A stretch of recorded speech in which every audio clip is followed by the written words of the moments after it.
أعوذ بالله من الشيطان الرجيم بسم الله الرحمن الرحيم. I seek refuge in Allah from shaitan the accursed, and I begin in the name of Allah, most gracious, most merciful. My name is Umar Abdullah. I'm the head of the Wajahatul Islam here, the Islamic Front, and I'm here today, the 22nd of February 2019, to speak about an issue that a very sensitive issue that has been plaguing us for quite some time here in Trinidad and Tobago. And this issue relates to gang culture, gang behavior, violent extremism, and so on. And but I want to start with a particular fact, and that is,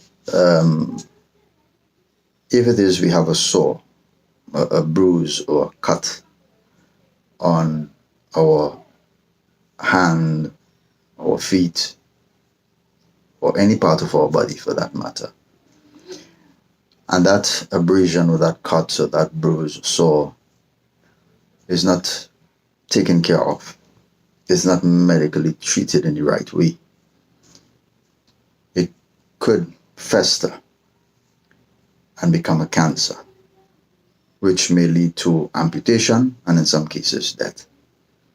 And this is a well-known fact. And we all in Trinidad and Tobago could relate to that. We've seen it happen in our families, in our communities, and so on. And basically what is happening before us today is exactly that. We have now a cancer in our society that started off as a simple sore, a simple abrasion, a cut. And this is the end result of not treating with it in the right and proper way. Recently, we've heard and seen statements made by both the media and the Commissioner of Police, and there has been this back and forth, with each other trying to justify their actions and what it is they did. In one case, the media went into a particular community and they interviewed certain individuals from that community as it relates to the police behavior when they went into that area and the way they treated with some of the female occupants of a particular home. And Gary Griffith coming in defense and, criticizing the actions of the media. Consequently, the MAT, which is the media fraternity, issued a statement cautioning Gary Griffith on those comments, and referring back to the freedom of speech and the freedom of the press, and what is true democracy as it relates to journalism and so on. And we all could agree with that. And, we all could agree with the concerns that Gary Griffith may have as well. But I want to bring some facts to the table. And I want us to carefully look at those facts. And let us analyze for ourselves, because part of a country being a democratic state, that state holds very dear the value of a human being or a resident of that country. The freedom of choice, the freedom of speech, and also, free thinking. So I want us to analyze for a bit what really is staring us in our faces. Now, it is a fact that the media has never come up with these labels for these individuals in these communities all on their own.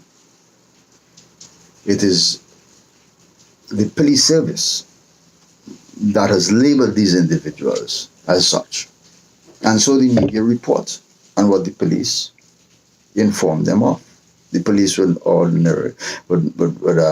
regularly release, send out press releases indicating their work and what was done, who was arrested, who was charged for what, etc., etc. And they would label certain individuals like they have done in Enterprise, and they've done with the Rasta City gang, and they've done with the Muslim City gang and the unruly ISIS and so on. All these was names that was coined by the police. And these names were given to the media in the police reports.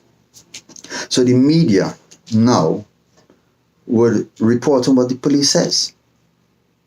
So automatically, those labels and those handles and so on would become norm and take effect in the minds of the people. All right, so everybody will now know that because the police says that X is a gang leader, the public now labels him as a gang leader. The media does the same thing. So it's by no fault of the media. It is the fault of the police and the way the police reports on these initiatives that they have within the police service.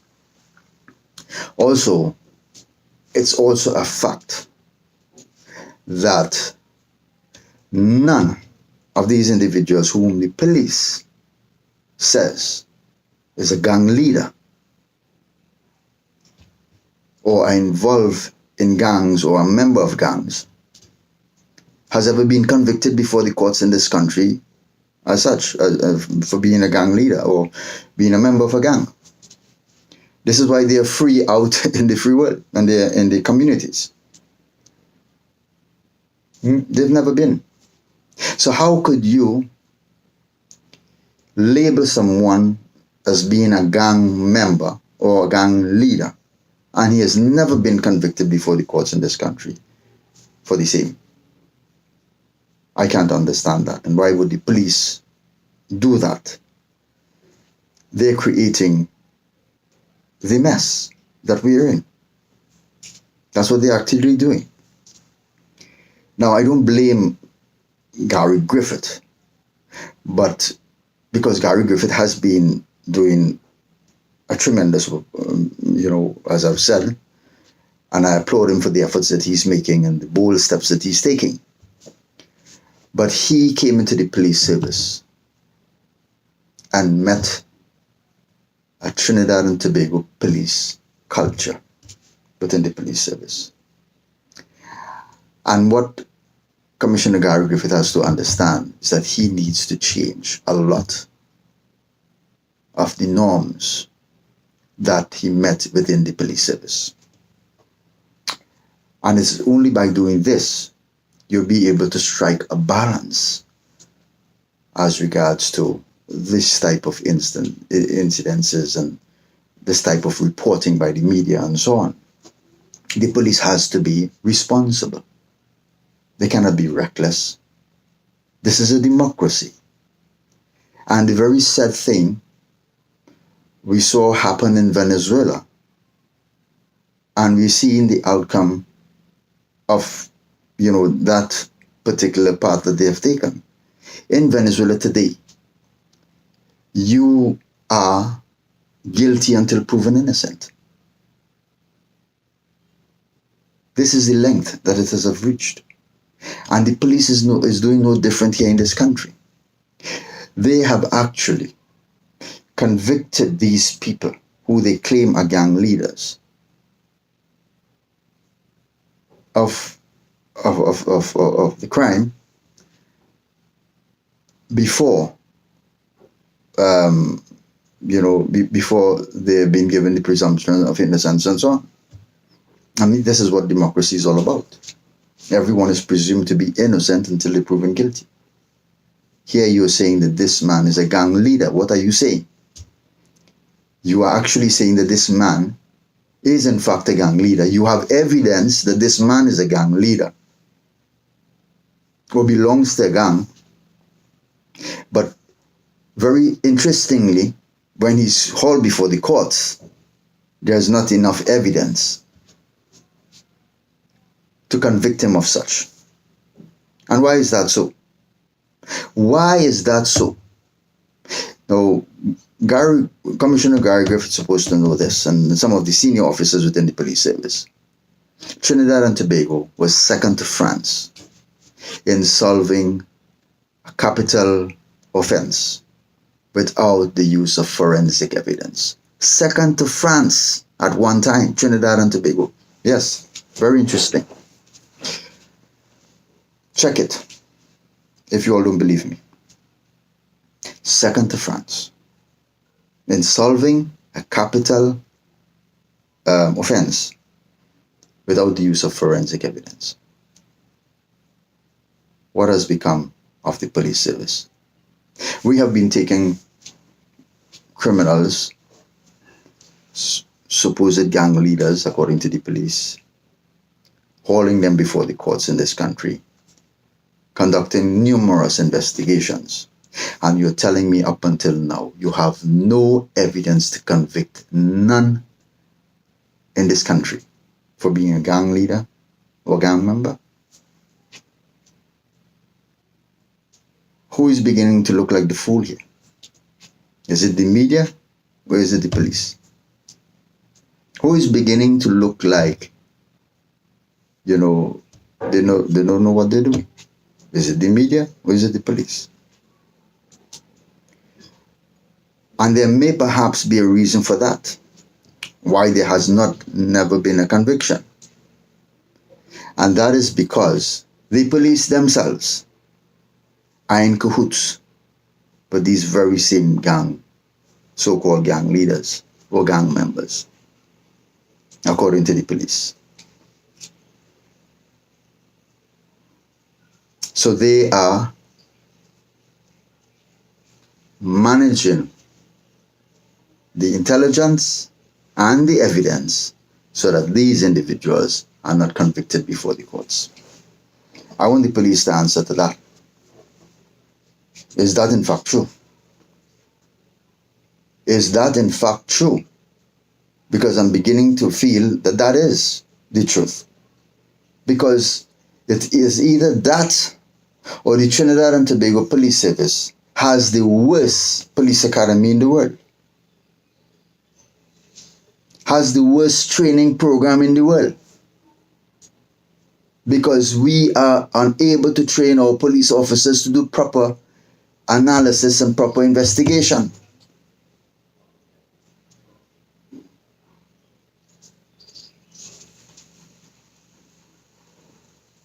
This is a very serious issue. This is, in fact, a very serious issue.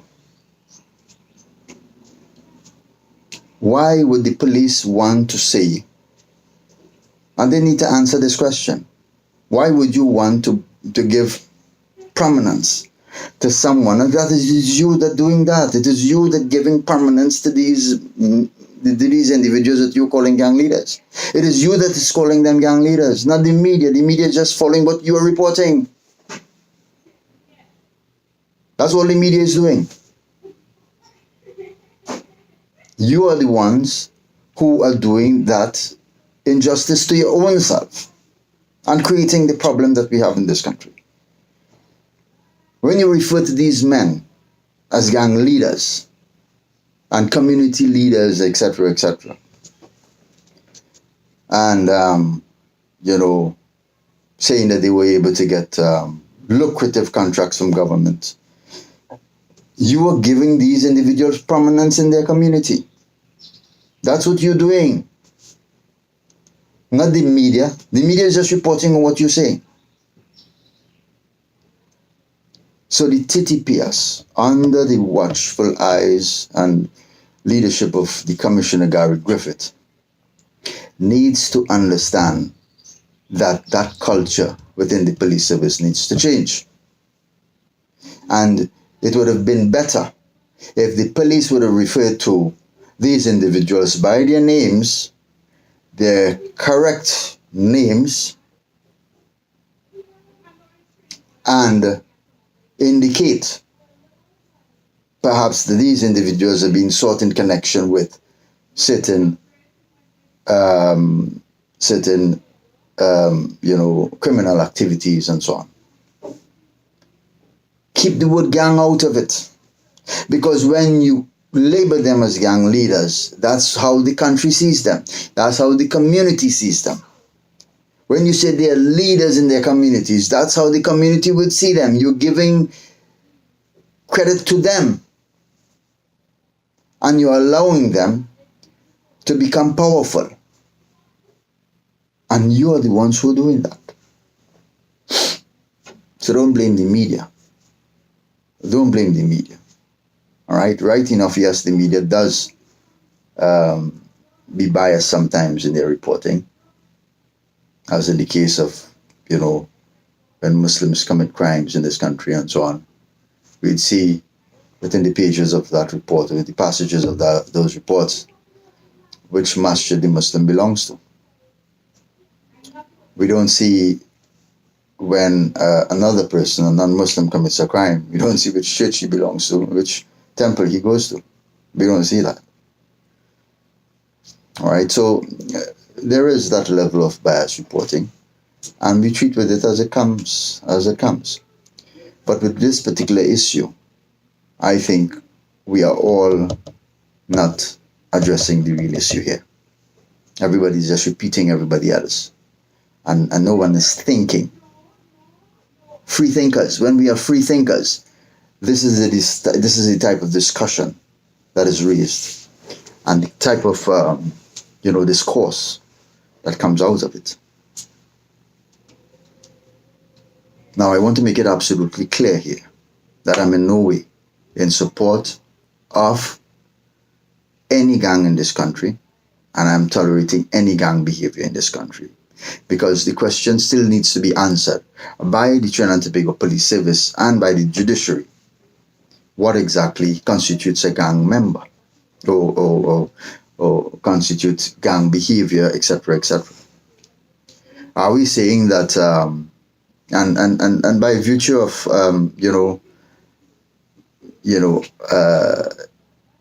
based on reports from other countries who have done more work in this area, gang activity and so on.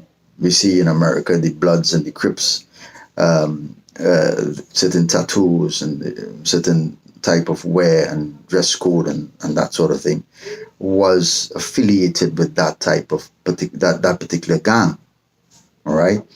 So are we saying it's the same here in this country, where people who have tattoos on their bodies are affiliated to gang, some gang, or it could be attributed to gang culture and gang behavior? Could we say that the wearing of gold, the type of gold chain that we see wearing around the necks of these men, I mean, I can see myself no day at all wearing a huge gold chain like that around my neck. I mean, what is that saying? What's the meaning of that? Is that to be constituted as, pertaining to gang behavior and gang culture? The wearing of the pants, off the buttocks, your buttocks outside, and all your underwear is exposed for the entire public to see. Is that gang behavior, gang culture? Is it? Or is it hip-hop culture? Because we see that's part of the hip-hop culture as well. The tattoos, the wearing of gold, the wearing of the clothing like that. Or is it teen culture? Is it teen culture? I was speaking to a professor recently, and he was telling me that around the Queen's Park Savannah, he saw some youth, leaving a party, and they were all dressed the same way, with their pants almost off their bottoms. Are we to say that these individuals, these youths, are part of a gang, or are they just, or is it just teen culture or hip hop culture? What it is? What really? What are the evidence that the police could possibly have to have reasonable, to be reasonable in charging a person for being part of a gang or for being the leader of a gang? What are the evidence? Police needs to do their job. Simple. The police in this country has not been doing a proper job. That's why we have so many cases before the court are failing. Because police are not conducting the investigation, gathering evidence, and gathering intelligence in the right way. We heard the Minister of National Security, Stuart Young, and by all accounts, he is very young. Young in age and also young in experience. Because he's trying to strike a difference between intelligence and evidence. And, in some way he's correct. There is a stark difference between intelligence and evidence. But is it the intelligence the same intelligence you're talking about here is the same type of intelligence that the Americans had when they went into Iraq, because they say that they had intelligence that Iraq was or had in their possession weapons of mass destruction?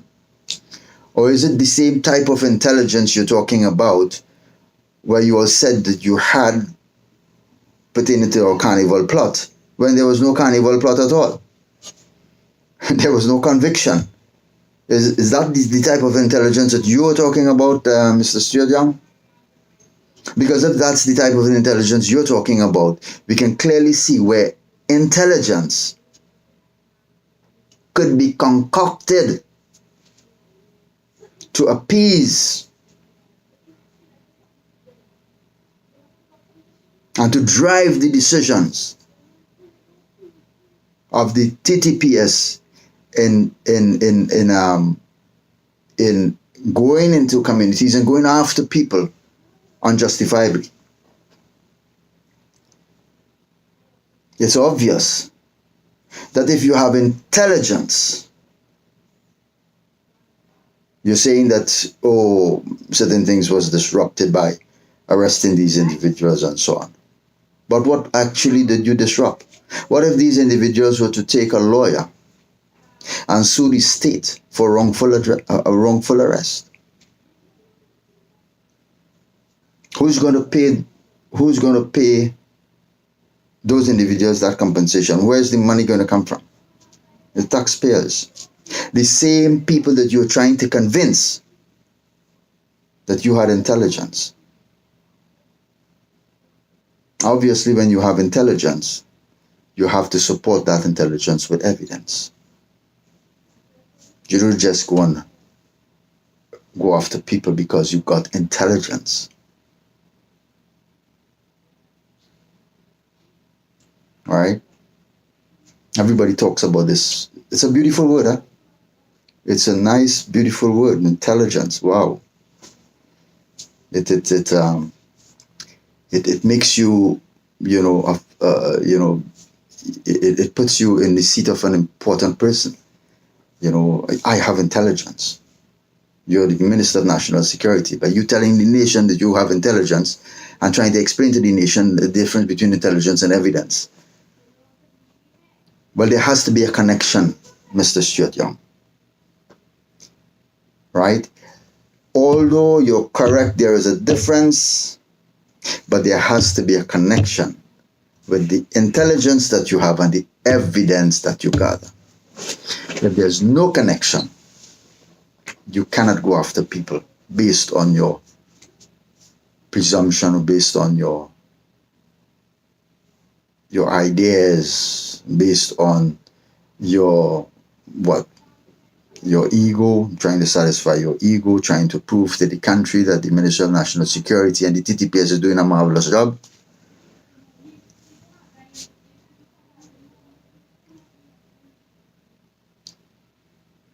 There is no way that this country can move forward positively if this is the type of childish behavior we have taking place before us, especially with those who occupy high offices in this country. So my advice to the Commissioner of Police, Gary Griffith, with all due respect, you need to change the culture within the police service. You need to change the way in which the TTPS reports on their initiatives and what their achievements. You need to be careful of in labeling individuals who are not what you say they are. Now, there is a probability that they are.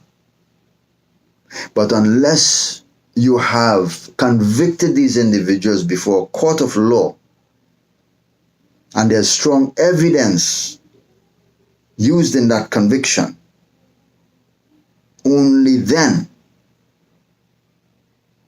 can we label this individual such.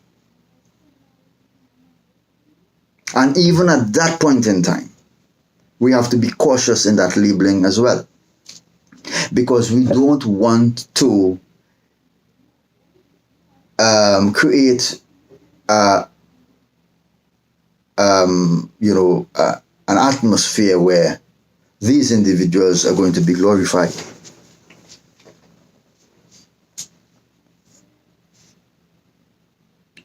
The state is not doing enough. I also heard that Professor Derosaran also had something to say regarding the responsibility of the media and so on. I am not too sure if Professor Derosaran is actually speaking in the capacity of a criminologist, or he's speaking in the capacity of his state-appointed position, because that could be very suspect what he did. All right? We have to be very careful. When the police holds an individual or arrests an individual or conducts an activity and there are seizures and what have you and so on, they issue a release to the media. And it is the words, the way that release is crafted, the media uses that information, the same terminologies, and they report the news. So when they say a member of the unruly ISIS was held, the media says the same thing. So don't come after and want to chastise the media for going into enterprise and interviewing a person that you say is belonging to this gang that you created, unruly ISIS. What the media is doing is actually trying to get to the bottom of the fact. They're trying to get to the bottom of the story. They're trying to get the facts, because there's two sides to the story. And Commissioner Gary Griffith, I've cautioned you on this before. Do not put your head on a block for your police officers. Do not do it, because they're the ones who are going to pull you down, and they're the ones who are going to embarrass you and who's going to shame you. I told you you're too intelligent for that. You do not know. Sometimes you're not there. Most of the times you're not there. When police officers goes into these communities and they do what they did, and they were absolutely wrong. If the individual who said what the police did, the police was absolutely wrong and out of place. I am not going to allow no police officer to go into no house in this country and violate the rights and privacy of women in our country. That should not happen, irregardless of who those women are. That should not happen. Right? And perhaps the very same reason why you call for the resignation of the female officer who issued certain racial statements on Facebook is the same reason you should use to fire some of these police officers who violated the sanctity of those women, the spaces in which they live. What is so hard for a police officer to allow a woman to dress properly, to put on her clothes and cover herself properly? Are these men sick? Are your police officers sick? Are they sick? Are they so thirsty to see a woman clad in nothing at all, in her underwear alone? Are they so thirsty to see that? What do they want to do? They want to feast their eyes? What's it with your officers?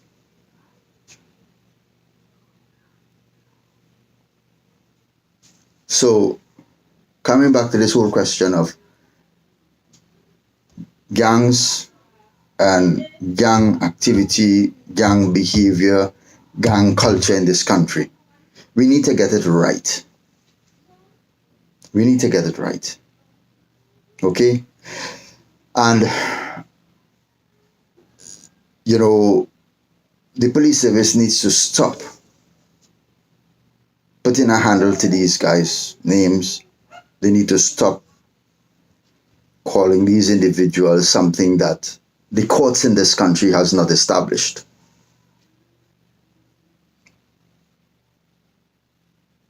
It's like calling me a terrorist, and the courts in this country have never been able to convict me of a terrorist act or of anything that relates to terrorism.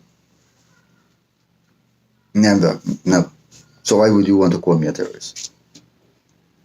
So that other individuals would say that I'm a terrorist, so that the media will say in their reports that I am a terrorist, so that, you know, everybody else will say this, and you know, and then there will come a time when you know, that will be a sort of a glorification, and everybody now would want to be talking to Umar Abdullah. Everybody wants to interview Umar Abdullah, etc., etc. This is the nonsense that happens. This is exactly what happens.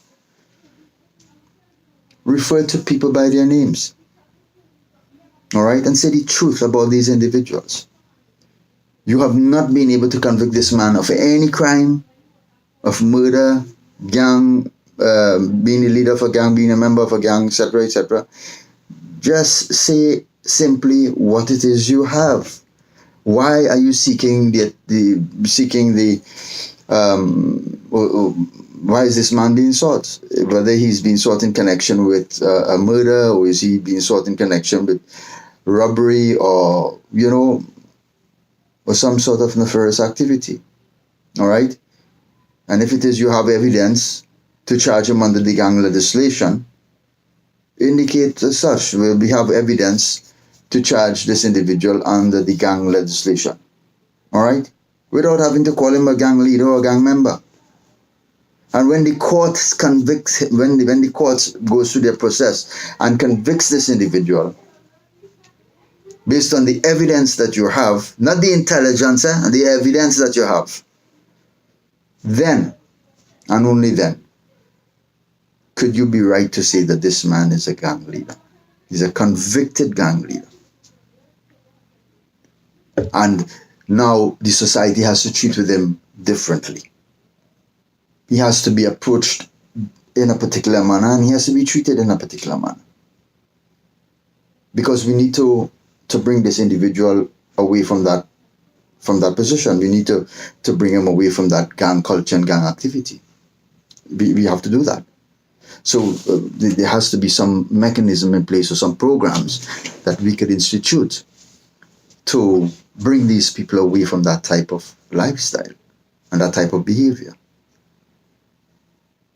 We can use them to go into the schools and then talk to the young people. Use them as a catalyst of change, a good change. Not glorify their position and give them prominence in their communities. Because that is exactly what you're doing. You're doing nothing other than and giving them prominence. I know you want to blame the media and talk about the media not being,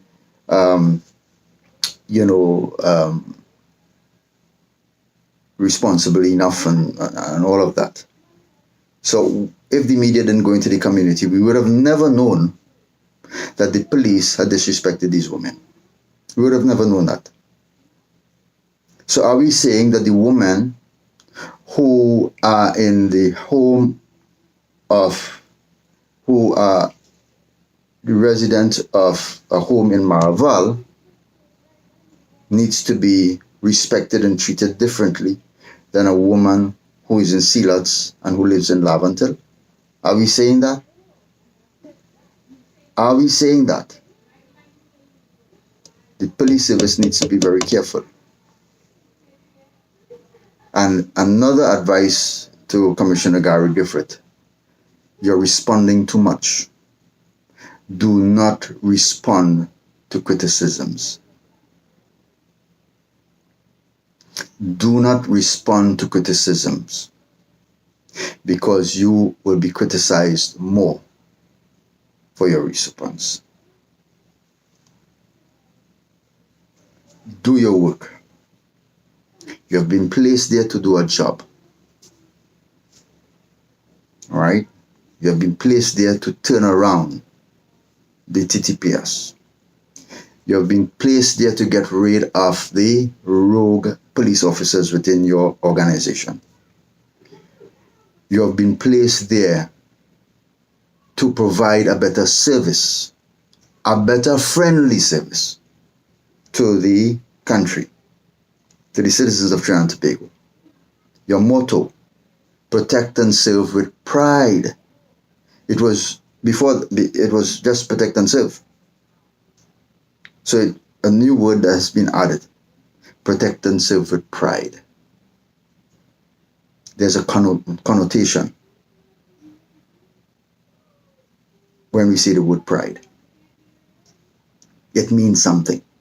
It says something. It represents something. This is what you're tasked with. And I've said it already. You're concerned about the guns, high-powered rifles now being used, as was mentioned by a colleague, by a representative. High-powered rifles are being used to commit crimes in this country. Something that has never been seen before. Question is, who is bringing in these guns? Who has the money to bring these guns into the country? Who has the money to bring the drugs into this country? You get rid of your rogue officers, and you are going to remove the veil that is going to reveal who are the people behind the drug trade and gun running in this country.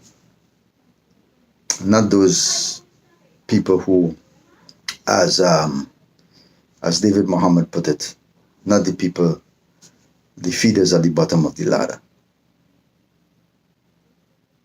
Not those individuals. Because we are yet to see, based on your actions and some of your bold initiatives, we are yet to see a big fish brought before the courts in this country.